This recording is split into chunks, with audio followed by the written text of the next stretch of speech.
Welcome to the store.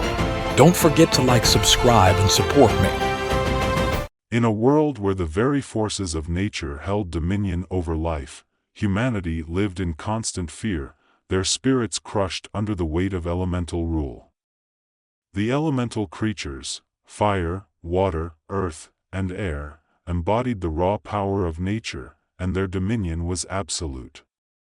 Humans were no more than insects in their eyes, allowed to live only at the whim of the elemental lords. The air buzzed with the tension of a world on the edge of disaster, where natural disasters served as both punishment and reminder of the elemental's power. Mason was unlike most of his kind. His curiosity burned too brightly to be dimmed by fear. An alchemist by trade, an orphan by fate, he spent his days in a small, darkened workshop at the edge of a village hidden deep in the mountains. The village was far enough away from the elemental cities that they were mostly left alone, a mere afterthought in the elemental's grand scheme. But Mason never forgot the stories of villages wiped off the map by a single storm, entire regions scorched by flames or drowned in tidal waves. It was the fear of this fate that kept most humans in line, obedient to the rule of the Elemental Council, a fearsome group of beings that held sway over the world. But fear had the opposite effect on Mason. It drove him, fueled his need to understand, to uncover the mysteries that allowed the elementals to bend the world to their will. He wiped his brow, smeared with soot from the furnace where he conducted his experiments. His fingers, calloused from years of delicate work, trembled as he lifted a vial of glowing blue liquid. The solution inside shimmered like captured lightning, the product of years of failed attempts and near-death experiences. Mason knew he was close, so close he could almost taste the breakthrough. The door creaked open, and a voice pierced the silence. "You're going to kill yourself with that stuff if you're not careful." Mason looked up to see Arya, his closest friend and confidant. She leaned against the doorframe, arms crossed, her eyes filled with both concern and curiosity. Arya was a skilled archer, her talent honed from hunting in the wild forests beyond the village, where elemental creatures roamed unchecked. Unlike most, she had no fear of the unknown, a trait that made her and Mason an inseparable duo. "Maybe," Mason replied with a small grin, "but if I don't try, we're all as good as dead anyway. The elementals won't let us live in peace forever." Arya sighed, stepping into the cluttered workshop. "I get it, Mason, I do. But these experiments," she motioned to the various contraptions scattered about, "are dangerous. You've already blown up half the workshop twice." Mason laughed. "I'm getting better at it. Look." He held up the vial, the glow casting strange shadows on his face. This is it, Arya. I can feel it." She eyed the vial warily. "What is it?" "A solution to our problem. This," he said, swirling the liquid, "is the key to controlling elemental energy. Not just harnessing it, but bending it to our will. Imagine a world where humans control the elements, where we don't live in fear of firestorms or floods." Arya raised an eyebrow. "You're serious?" "Dead serious," Mason replied. He placed the vial into a small, intricate device on his workbench, wires and glass tubes connecting to it. "Watch." With a flick of a switch, the device hummed to life, the liquid inside the vial beginning to vibrate. Slowly, tendrils of energy emerged, like streams of wind, swirling in controlled patterns. Mason adjusted a dial, and the tendrils danced, bending and twisting at his command. Arya's eyes widened as the demonstration continued, the air around them filled with the hum of raw power. "Mason, this is incredible," she whispered. "It's a start," he said, his voice tinged with excitement. "But we need more. This is just a tiny fraction of what's possible. If I can replicate this on a larger scale, we could create devices, tools, that control not just the wind, but fire, water, even earth. The elemental's power won't be theirs alone anymore. Arya was silent for a moment, absorbing the gravity of Mason's words. Then, with a steely determination in her voice, she said, "You know what this means, right? If the elementals catch wind of what you're doing, they'll destroy us all. They won't let a human wield their power." Mason nodded, his expression serious. "I know. That's why we need to move fast. We need to gather more people, people who believe that we can fight back. If we wait too long, it'll be too late." The rebellion didn't happen overnight. It began with whispers in the shadows, quiet meetings in secret locations, where Mason demonstrated his invention to those brave enough to listen. Arya helped him gather a small group of like-minded individuals, alchemists, hunters, and even a few former soldiers who had grown tired of cowering in fear. The first true test of Mason's devices came in the form of a fire elemental, a creature of pure flame that had been terrorizing a nearby village for weeks. Its presence had been tolerated for too long, its destruction left unchecked by the Elemental Council, who cared little for the human lives it claimed. The group, armed with Mason's rudimentary devices, made their way to the village in the dead of night. The fire elemental was massive, its body a swirling inferno, its eyes burning with malice as it razed homes and fields. The villagers screamed in terror, fleeing for their lives. Mason's heart pounded in his chest as he watched the elemental from behind a crumbling wall. This was it, the moment that would either prove his invention's worth or doom them all.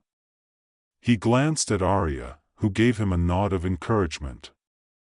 Taking a deep breath, Mason activated his device. The vial of glowing liquid hummed to life, and a stream of energy shot out from the device, striking the fire elemental in its chest. The creature roared in pain, its flames flickering as the energy disrupted its form. Mason's hands shook as he adjusted the dials, directing the stream of energy to wrap around the elemental, binding it in place. "Now!" Mason shouted. Arya and the others sprang into action, using their own devices to unleash controlled bursts of water and wind, dousing the flames and weakening the elemental further. It writhed and screamed, but the group's coordination and Mason's invention proved too much for it. With a final, deafening roar, the fire elemental collapsed, its body dissipating into a cloud of smoke and ash. The village was silent. The only sound was the crackling of dying embers and the labored breathing of Mason and his team. Slowly, the villagers emerged from their hiding places, their eyes wide with disbelief. You killed it," one of the villagers said, awe in his voice. "You killed an elemental." Mason stood, his legs shaky, but a triumphant smile spread across his face. "We did." Word of the rebellion's first victory spread like wildfire. It wasn't long before more humans began to rally behind Mason and his cause. The Elemental Council, however, was not blind to what was happening. Their spies had reported the destruction of the fire elemental, and the council was furious. In a darkened chamber, high in the elemental city, the council convened. Ignis, the Fire Lord, his body a towering pillar of flame, seethed with rage. His voice crackled like burning wood as he spoke. "These humans have grown bold. They dare to defy us. They must be crushed before they can gain more power."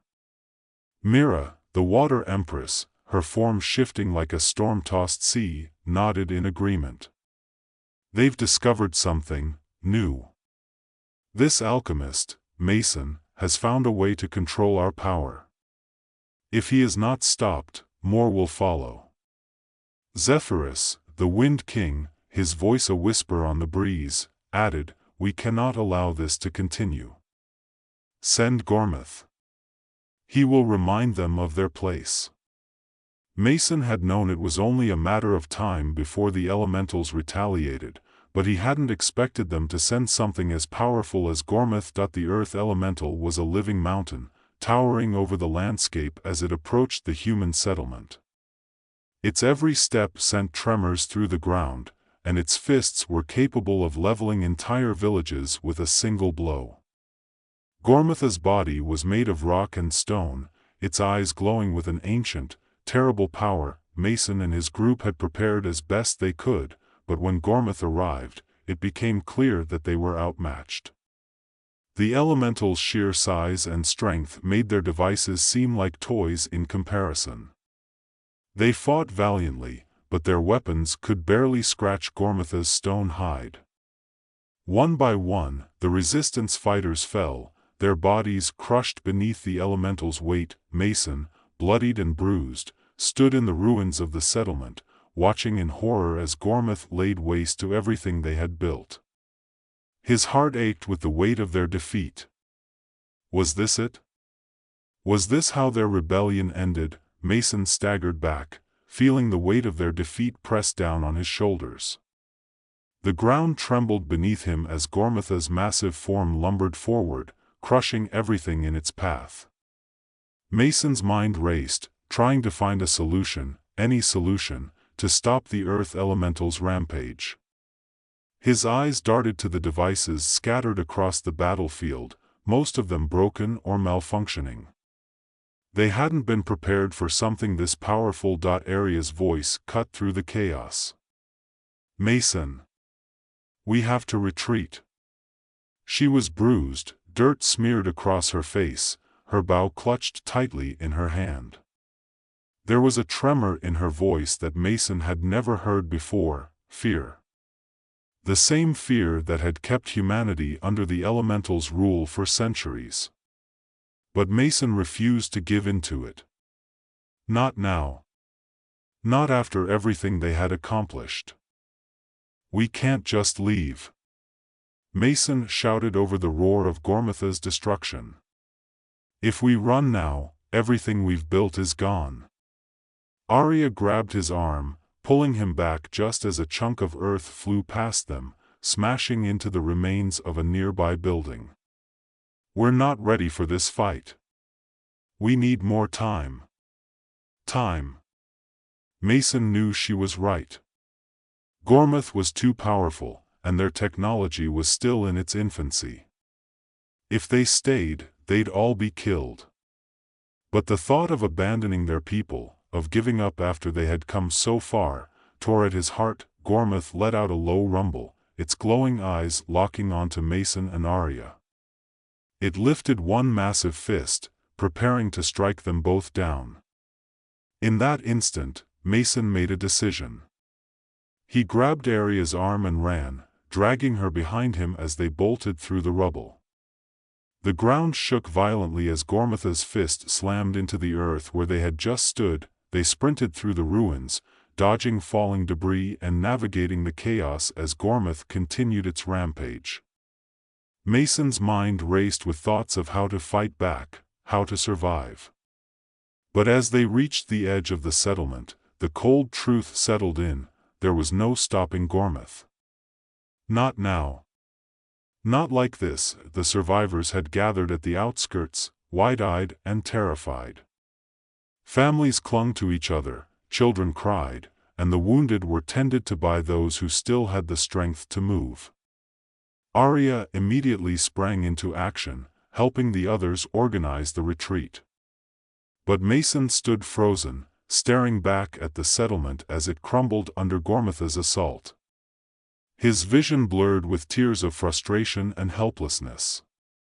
"We're not done," he muttered to himself, clenching his fists. "We're not done." The words felt hollow in the face of such overwhelming power, but Mason refused to believe that this was the end. He had come too far, fought too hard to let it end like this. The elemental creatures had ruled over humanity for too long, and he wouldn't stop until they were free. They regrouped in the safety of the mountains, far from the reach of Gormotha's destruction. The resistance was in tatters, many had been killed or injured in the battle, and the morale of the survivors was at an all-time low. Even Arya, who had always been Mason's strongest supporter, looked defeated as she sat by the fire, her eyes distant and unfocused. "We can't keep going like this, Mason," she said softly. "Every time we win a battle, they send something stronger." Gormoth was unstoppable. Mason remained silent for a long time, staring into the flames as if searching for answers in their flickering light. The weight of their defeat bore down on him, but somewhere beneath the despair, a spark of determination still flickered. "I need to go back to the lab," he finally said, his voice barely above a whisper. Arya looked at him, confusion and concern written across her face. "Mason, what are you talking about? We need to focus on rebuilding, not experimenting with more devices that could get us killed." But Mason shook his head, his mind already racing ahead to the possibilities. "The devices we used weren't strong enough because they relied on the cores of the weaker elementals. Gormoth, he's beyond anything we've seen before. But if we can create an artificial core, one that's not tied to the limitations of any single element," Arya frowned. "An artificial core? How is that even possible?" Mason stood, his eyes alight with renewed purpose. "I've been working on something. It wasn't ready before, but now I think it's the only way. If I can create a core that can harness all the elements at once, we could have a weapon powerful enough to take down the Elemental Council itself." Arya's eyes widened in disbelief. "You want to take on the Council? Mason, that's insane. They'll destroy us." "They're going to destroy us anyway if we don't fight back," Mason said, his voice firm. "But this time, we'll be ready."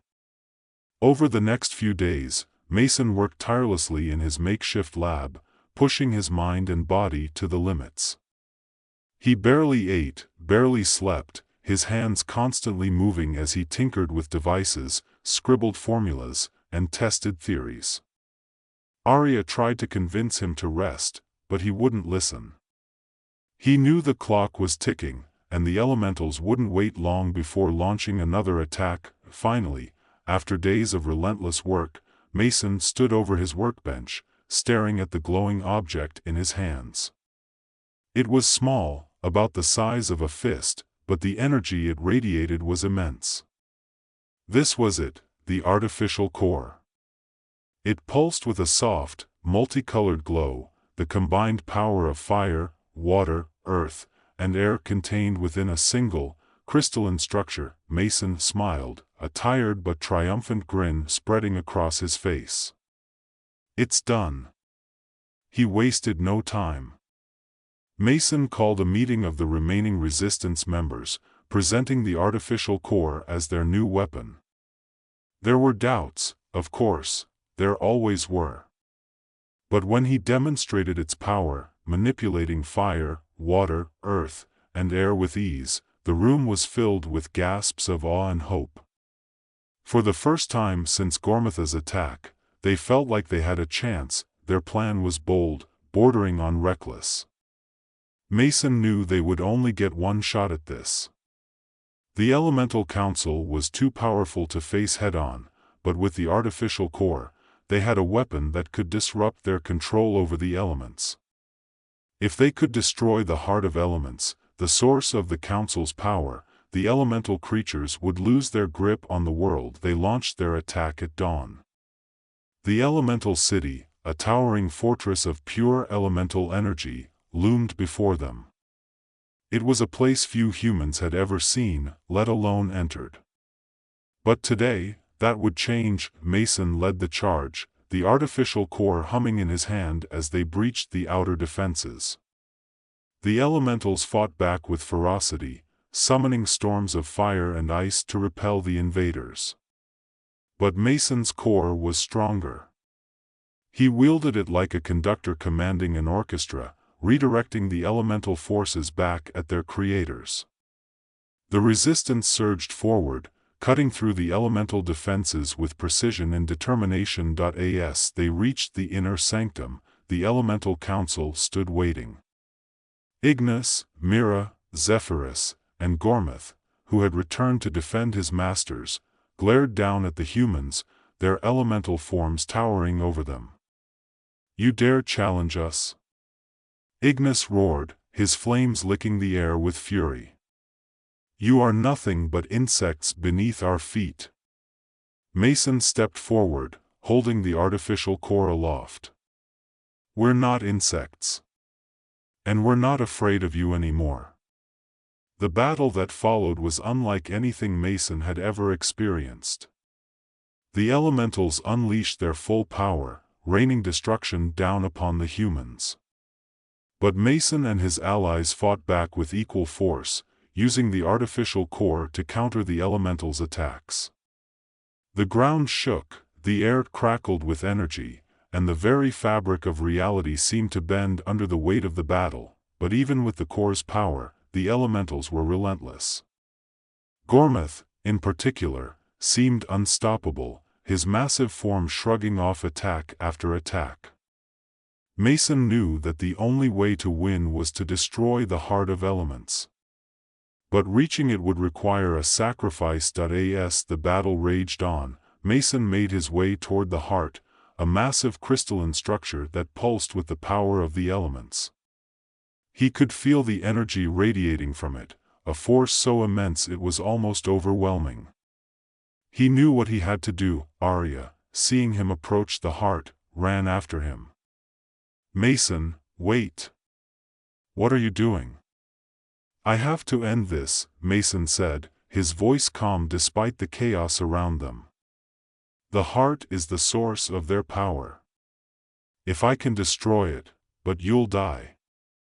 Arya cried, grabbing his arm. "There has to be another way." Mason shook his head, his eyes filled with determination. "There isn't. This is the only way to break their hold over the world." Tears filled Arya's eyes, but she knew there was no stopping him. She stepped back, her heart heavy with grief as Mason approached the heart. The artificial core in his hand began to glow brighter, its energy building to a crescendo as he prepared to overload it. With one final, defiant glance at the elemental council, Mason thrust the core into the heart of elements. The world seemed to stand still for a moment, the air thick with tension. Then, with a blinding flash of light, the heart exploded. The shockwave that followed was immense, shaking the very foundations of the elemental city. The elementals screamed in agony as their connection to the heart was severed, their power fading rapidly. One by one, they collapsed, their forms disintegrating into nothingness. Mason was gone. The survivors stood in stunned silence, staring at the spot where the heart, and Mason, had been. The battle was over. The elementals were defeated. But the cost had been great. Arya knelt on the ground, tears streaming down her face. Mason had sacrificed everything to give humanity a chance at freedom. And now, it was up to them to rebuild. In the weeks that followed, the world began to heal. The elementals' rule was over, and humans were free to forge their own future. Mason's legacy lived on through the artificial core technology, which was used to restore balance to the world. And though he was gone, his memory remained in the hearts of those he had saved. The story of Mason, the alchemist who had defied the elementals and won, would be told for generations to come. And in every village, in every town, a statue of Mason stood as a reminder of the man who had proven that even in a world ruled by gods, humanity could rise.